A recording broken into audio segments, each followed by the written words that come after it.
126편 1절로 6절까지 말씀 봉독하도록 하겠습니다. 여호와께서 시온의 포로를 돌려보내실 때 우리는 꿈꾸는 것 같았도다. 그때 우리 입에는 웃음이 가득하고 우리의 혀에는 찬양이 찼었도다. 그때 문나라 가운데 말하기를 여호와께서 그들을 위하여 큰 일을 행하셨다 하였도다. 여호와께서 우리를 위하여 큰 일을 행하셨으니 우리는 기쁘도다.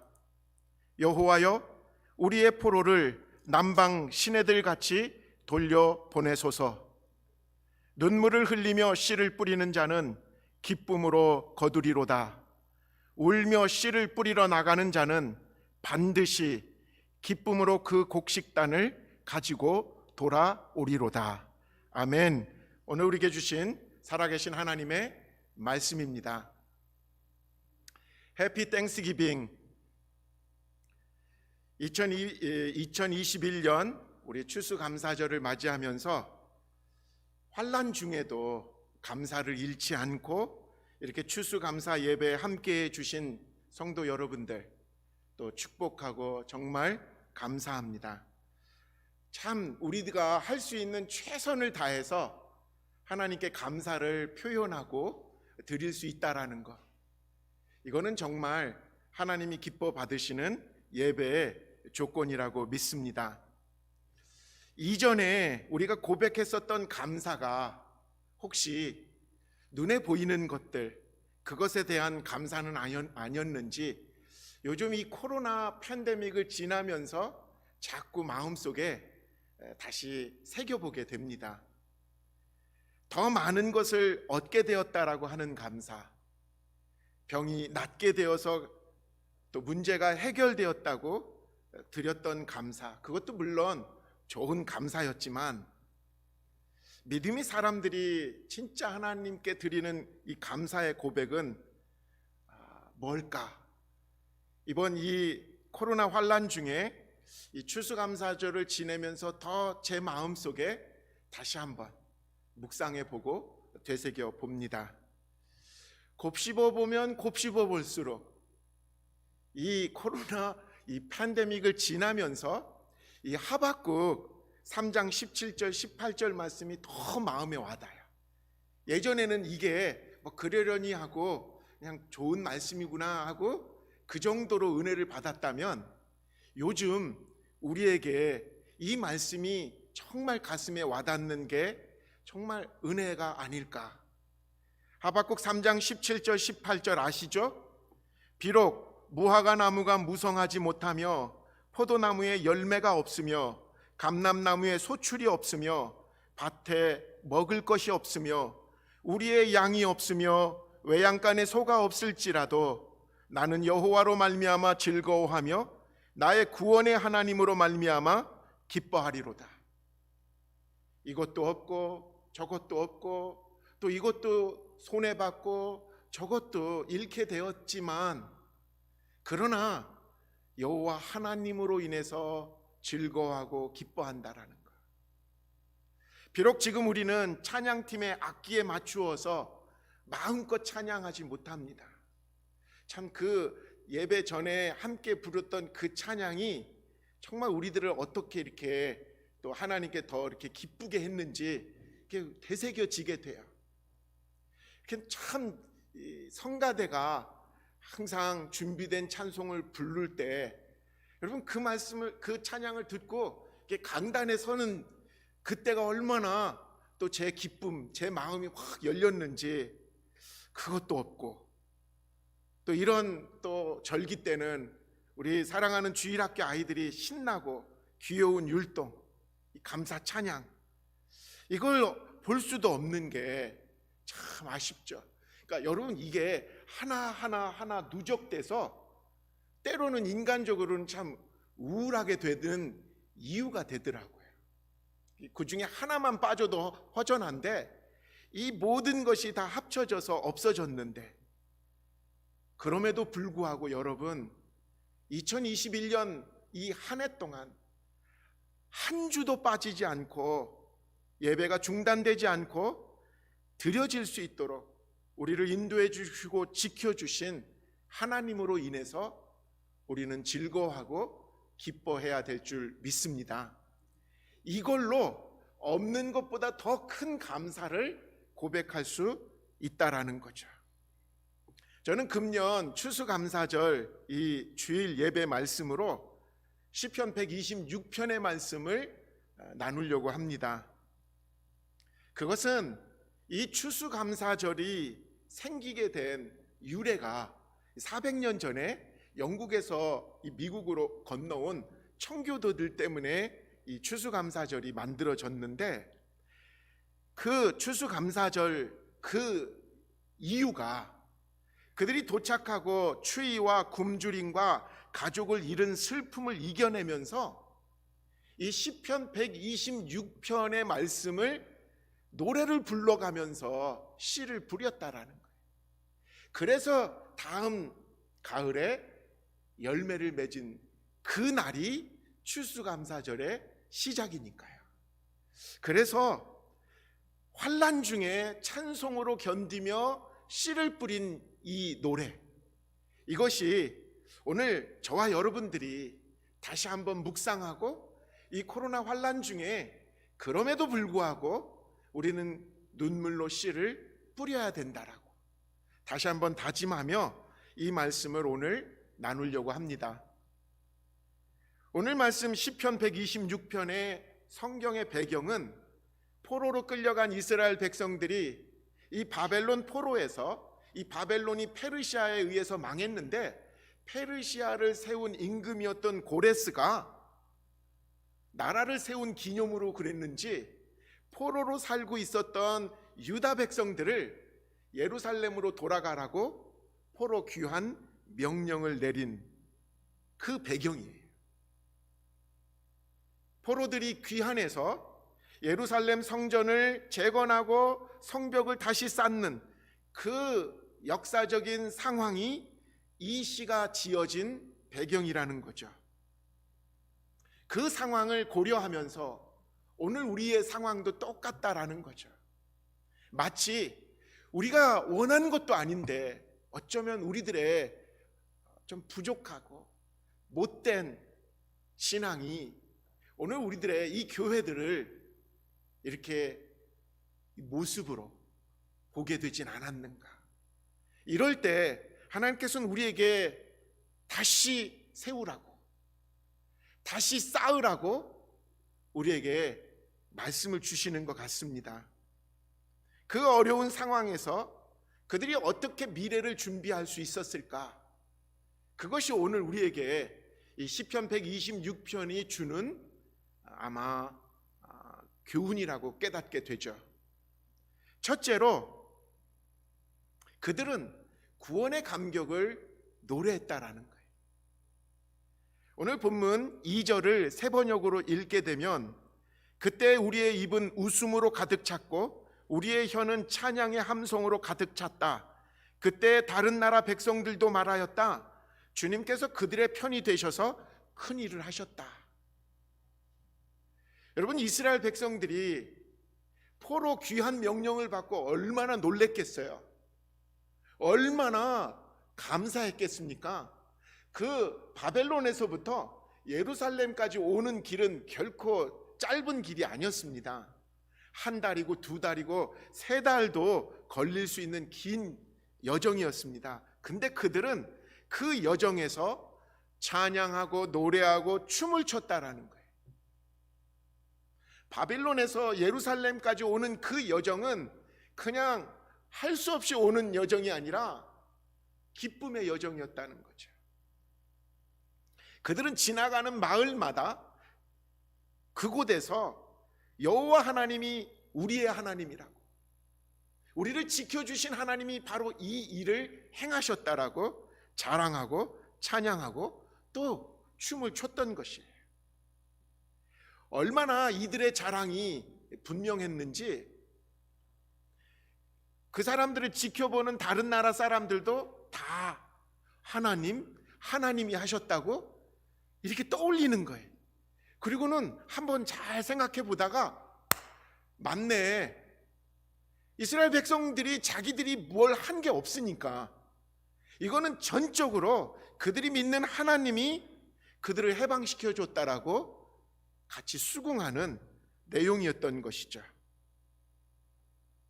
여러분, 이 구절이 바로 우리들이 하나님으로 인해서 구원받은 것을 어떻게 설명해 준 장면입니다.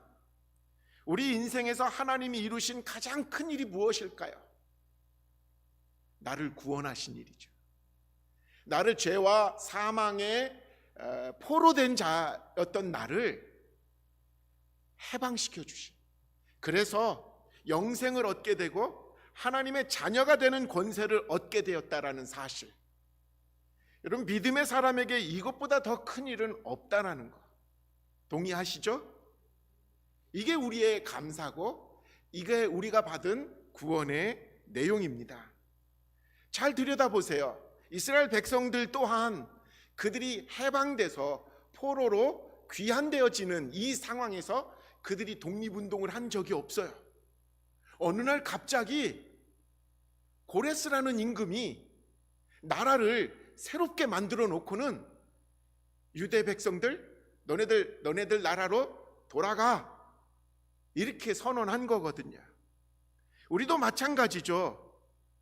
하나님의 전적인 은혜, 그래서 그 십자가에서 흘리신 그 보혈을 믿는 자마다 더 이상 죄에 시달리지 않고 죄의 포로가 아니라 하나님의 사랑받는 자녀로서 영원한 사망과 심판에 놓이지 않고 영원한 생명으로 옮겨진 이 사건이 우리의 노력이 아니라 하나님의 은혜와 사랑으로 우리에게 주어졌다라는 거예요. 이스라엘 백성들은 예루살렘에 도착하는 순간까지 이 구원의 감격, 이 노래를 불렀다라는 것입니다. 여러분, 우리가 감사해야 되는 가장 큰 이유는 바로 이것이라는 거예요. 이것이 감사하면 다른 것은 조금 부족해도, 다른 것은 지금 만족하지 못하는 상황일지라도 우리는 감사의 이유가 충분한 사람들이 되었기 때문에 우리는 이 땅에서 그래도 하나님을 찬양하며 또 영광을 돌릴 수 있다라는 거죠. 여러분, 신앙생활은 바로 우리가 받은 이 구원의 감격을 잃지 않는 것이 신앙생활이에요. 구원의 감격이 시들은 사람들은 할 수 없이 끌려다니는 신앙을 하거든요. 근데 구원의 감격이 있는 사람들은 아무리 어렵고 힘들어도 감사한 거예요. 왜냐하면 이 어려움은 곧 지나갈 거니까요. 궁극적으로는 이 땅은 곧 마감될 것이니까요. 곧 하나님께서 우리의 왕이 되어 주시고 우리의 생명의 영광을 우리에게 온전히 시작해 주시기 때문에 그런다라는 거죠. 잊지 마십시오. 미래를 꿈꾸는 사람은 먼저 구원의 감격을 잃지 않고 그 감격을 찬양하는 사람들입니다. 두 번째로는요, 구원받고 난 이후 우리 앞에 놓여지는 현실을 인정해야 우리는 또 미래를 준비하는 사람이 되는 거죠. 자, 구원의 감격을 노래하며 예루살렘에 도착한 이스라엘 백성들이 맞이하게 된 예루살렘의 현실, 형편은 무엇이었습니까? 그건 아마 처참하게 주변 나라들로 인해서 무너진 성벽이었어요. 그 70년 전에 돌 위에 돌 하나도 남기지 않고 무너진 성전이었고요. 처참했습니다. 여러분, 그 배경이 느헤미야서의 배경이죠. 포로에서 돌아온 이스라엘이 마주한 황폐한 성벽이 다 무너져서 이건 성도 아닌 거죠. 자신들이 꿈꿔왔던 그 옛날 아름다웠던 성전은 아무것도 보이지 않게 된 상황. 더군다나요, 그 예루살렘을 에워싸고 있었던 적들은 아직도 호시탐탐 예루살렘을 재건하려고 하는 사람들을 죽이려고 들었거든요. 구원의 감격을 가지고 예루살렘에 도착한 이스라엘 사람들이 처한 현실은 막막함이었습니다. 황폐함이었습니다. 어쩌면 이러냐, 이런 생각들이었겠죠. 어쩌면 이것은 오늘 우리들의 모습하고도 똑같은 것 같아요. 구원 이후 우리들이 이 땅에서 살아가게 되는데 우리가 살아가는 이 세상의 환경이 만만치 않다라는 것. 내가 막 구원의 감격에 다 은혜에 충만해서 딱 이렇게 집에 딱 들어갔는데 전혀 변하지 않았던 아이들, 아직도 그냥 인상을 쓰고 있는 가족들. 어쩌면 여러분, 우리가 구원을 받기 전보다 믿음으로 살아가게 되면서 이 세상에서 살아간다라는 게 더 불편하게 되지 않았는가 싶습니다. 당연하죠. 구원받은 하나님의 백성들은 이제 하나님 나라의 가치관의 기준에서 살고, 아직도 세상은 하나님 나라와는 정반대의 세상적 가치관으로 운행되기 때문에 그런 것입니다. 우리는 세상에 살지만 세상에 속하지 않은 자로 성도의 삶을 살기 위해서 우리가 각오해야 되는 게 있어요. 세상은 뭐에? 만만치 않다라는 것. 우리 앞에 놓여 있는 현실은 결코 우리가 원하고 기대하는 방향으로 가지 않을 거라는 것. 그거를 인정하는 것부터 시작하는 것이 어쩌면 미래를 꿈꾸고 그 미래를 위해서 씨를 뿌리는 자들의 먼저 자세인 것입니다. 그래서 시편 기자는 5절에 이렇게 적고 있습니다. 눈물을 흘리며 씨를 뿌리는 사람은 기쁨으로 거둔다. 여기서 눈물로 씨를 뿌리는 자가 기쁨으로 열매를 얻는다라고 말하는 것, 이건 아마 이 시편 기자의 자기 고백일 것 같아요. 자기 다짐일 것 같아요. 들떴던 마음으로, 감격스러운 마음으로 그 여정을 막 예루살렘이 막 그리워서 막 달려왔지만 만난 현실, 그리고 직면한 예루살렘은 다 무너진 것이었거든요. 그 속에서 이거 다짐일 거예요. 들뜬 마음 가라앉히고 이제 새롭게 시작해야 되겠구나. 이 각오가 눈물로 씨를 뿌리는 사람은 기쁨으로 거둔다, 이렇게 고백하는 것이죠. 우리는 느헤미야서를 읽으면서 무너진 성벽을 쌓기 위해서 그들이 얼마나 많은 노력과 눈물과 땀을 흘렸는지를 알고 있습니다. 성벽이 다 지어지기 전까지 그들은 자신의 집을 온전히 지을 수가 없었습니다. 그래서 학고방이라고도 말하잖아요. 판잣집으로, 때로는 움막에서 임시로 살았던 삶이 그때 당시 예루살렘의 성벽을 재건했었던 사람들의 삶의 모습이었습니다. 하나님의 성인 예루살렘을 재건하기 위해서 그들이 흘려야 될 땀과 눈물, 그것이 어땠는지 느헤미야서는 우리에게 알려주고 있거든요. 우리도 마찬가지인 것 같아요. 여러분, 성경은 우리가 받은 구원의 사건을 이미와 아직이라는 두 단어로 이중적으로 설명하고 있습니다. 우리는 이미 구원을 받은 사람들이에요. 그렇지만 우리의 구원은 아직 완성되지 않았다라는 이 두 이중적인 설명이 성경에 있습니다. 그 이유는 우리를 구원하신 하나님의 입장에서 하나님의 완전하심, 하나님의 영원하심 약속은 이미 우리에게 완성된 사건이죠. 구원이.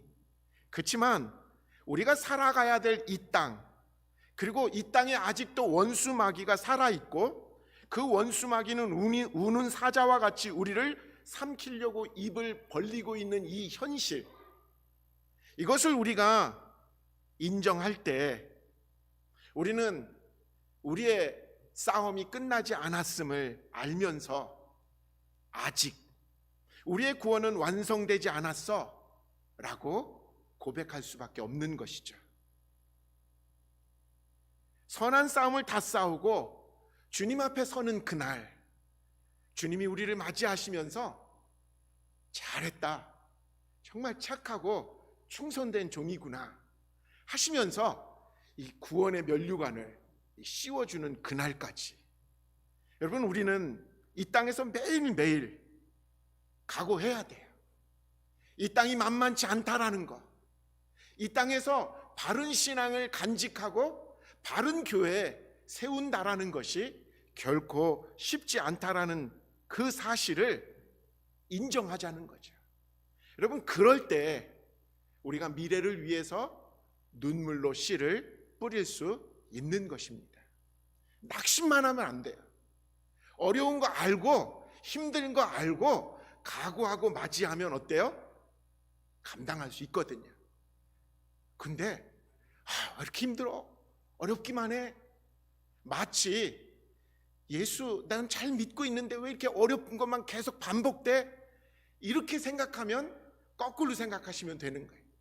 내가 진짜 예수 잘 믿는 증거겠구나. 마지막으로, 그래서 미래를 위해서 우리는 눈물로 울며 씨를 뿌려야 된다라는 거죠. 마지막 6절입니다. 울며 씨를 뿌리러 나가는 사람은 기쁨으로 단을 가지고 돌아온다.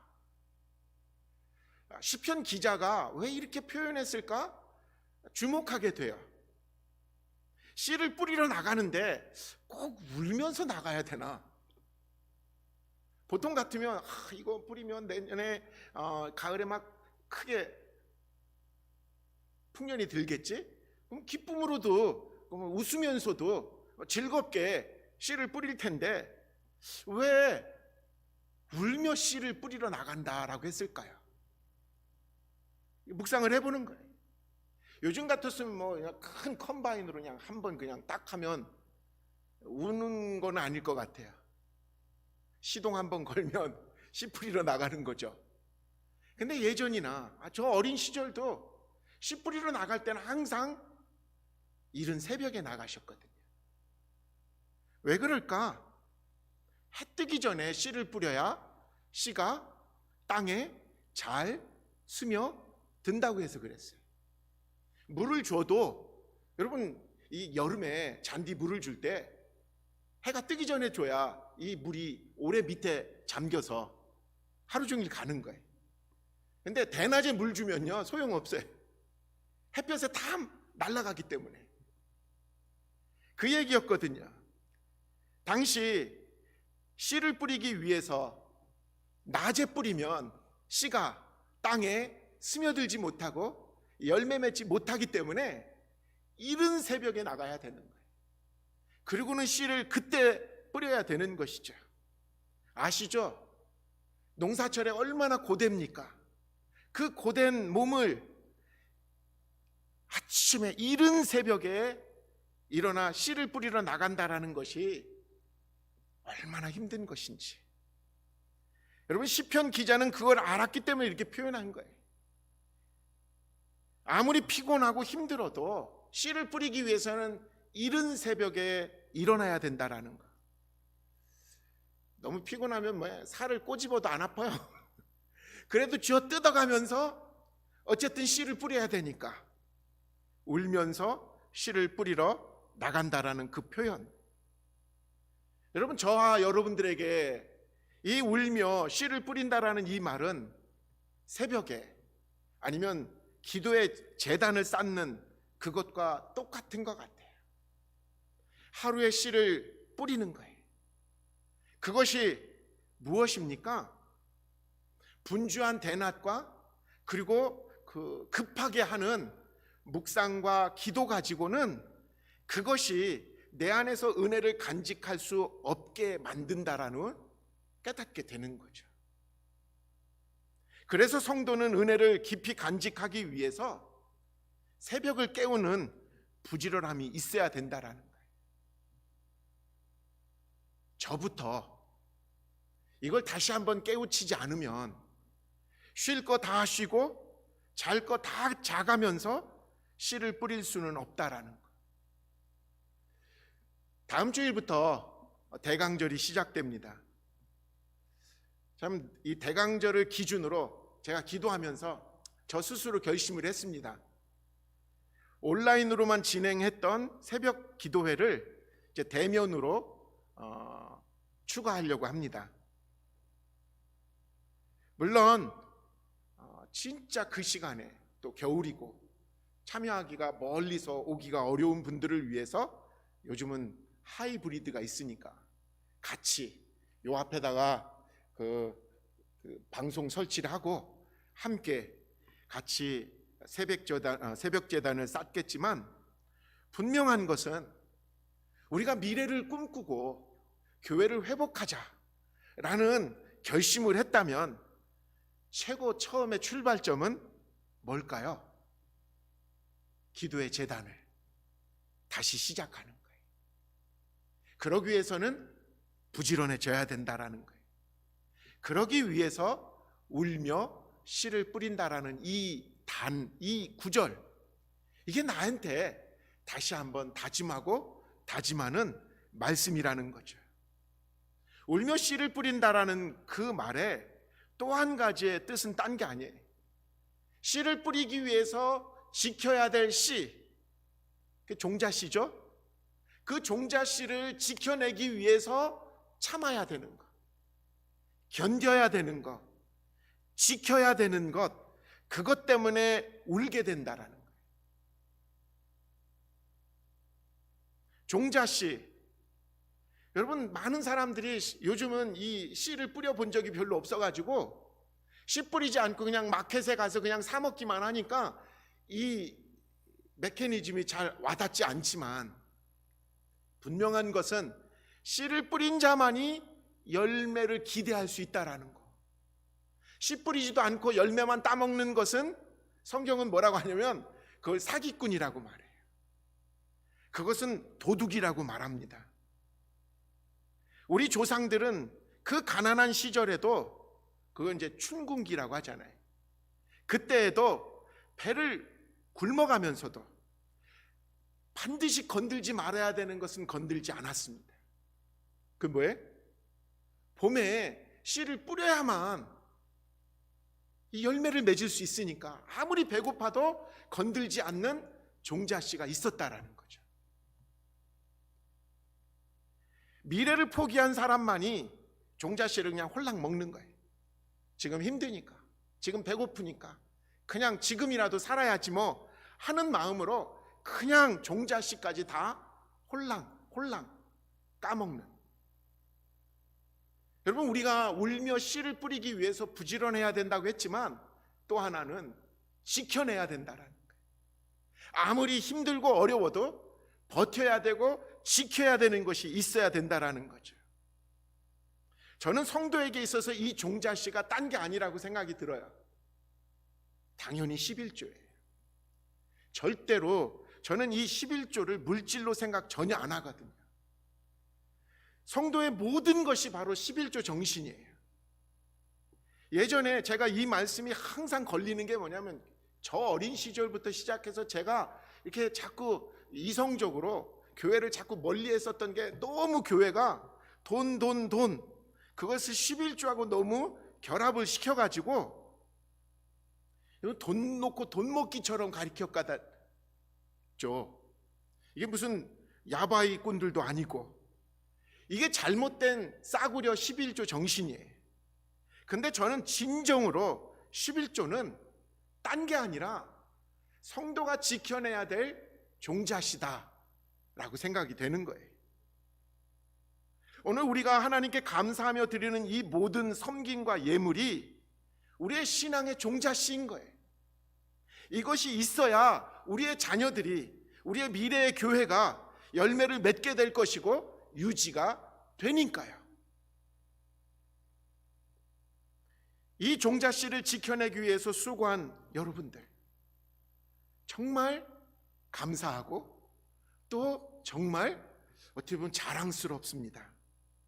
그래서 저는요, 예물이 이렇게 앞으로 나와서 제단에 드려질 때가 최고 긴장되고, 또 최고 미안하고 인간적으로는 이걸 드리기 위해서 얼마나 아꼈고 얼마나 구분했고 얼마나 지켜냈을까? 그건 아닌가요? 근데 마지막으로는 더 감사한 거예요. 이게 이들의 삶 속에 종자씨가 되어서 30배, 60배, 100배의 열매를 맺게 되니까요. 제가 전도사 시절에 지금 저의 설교 준비라든가 이렇게 목회 모든 멘토가 되어주신 담임 목사님이 계셨어요. 정말 점잖으시고 그리고 정말 예의가 바르신 목사님인데 딱 한 가지 정말 유난할 정도로 성도님들에게 헌금을 강조하셨어요. 제가 다른 건 다 이렇게 존경하는데 저도 좀 이렇게 반골 기질이 있어서 그런 건지 그게 자꾸 마음에 걸리는 거예요. 전도사인데도 불구하고. 그래서 어느 날 좀 편한 자리였는데 목사님한테 좀 선을 넘으면 안 되는 질문을 제가 했어요. 목사님, 요즘 교인들은 헌금 너무 강조하면 싫어해요. 젊은 전도사로서 진짜 목사님 다 좋은데 그것 때문에 혹시나 교인들한테 오해를 살까봐 저는 그 마음으로 말씀을 드렸거든요. 어쩌면 지금 말하면 진짜 버릇없는 전도사의 말이었던 것 같아요.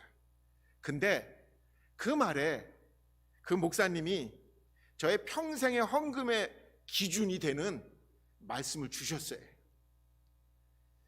그래도 저는 아직도 용기가 그렇게 크게 없어서 성도님들에게 헌금 강조를 잘 안 합니다. 그런데 이 정신만은 꼭 여러분들하고 나누고 싶어요. 이분이 이렇게 제가 평생을 안 잊고 제가 항상 저는 이 기준으로 헌금을 하거든요. 이렇게 말씀해 주셨어요. 젖소의 젖을 매일 짜주는 목부는 젖이 남아있지 않을 때까지 온 힘을 다해 짜줍니다. 그 이유는 젖이 남아서 고름이 되지 않게 하기 위함입니다. 성도의 헌금은 단순한 돈이 아니라 하나님 나라를 위한 종자씨이기 때문입니다. 정말 이 지긋지긋한 제가 정말 어떻게 제가 목회할 때 이 코로나가 걸려 들어왔는지. 근데 분명한 것은 이 지긋지긋한 코로나 팬데믹도 분명히 언젠간 지나갈 것입니다. 그런데 이 코로나가 지난 후에 세상에는 남겨진 교회와 없어진 교회 있을 것입니다. 주님은 환난을 견딘 성도와 교회를 통해서 마지막 시대 정말 마지막 불꽃을 이루는 부흥을 이루시게 하실 줄 믿습니다. 이를 믿는 자면 울며 씨를 뿌리러 나가야 되는 저와 여러분 되기를 소망해 봅니다. 기도합니다. 하나님, 울며 씨를 뿌리러 나가는 자들의 그 한숨과 그 탄식, 그렇지만 그들이 씨를 뿌릴 때 주님께서 주신 그 미래가 기쁨으로 열매를 거두는 그 미래가 우리에게 반드시 있게 될 줄을 믿습니다. 우리의 믿음의 눈이 그것을 보게 하여 주옵소서. 울며 씨를 뿌리는 나가는 정말 성실한 착하고 부지런한 종들 삼아 주시옵소서. 우리 주님 예수의 이름으로 기도합니다. 아멘. 교회 광고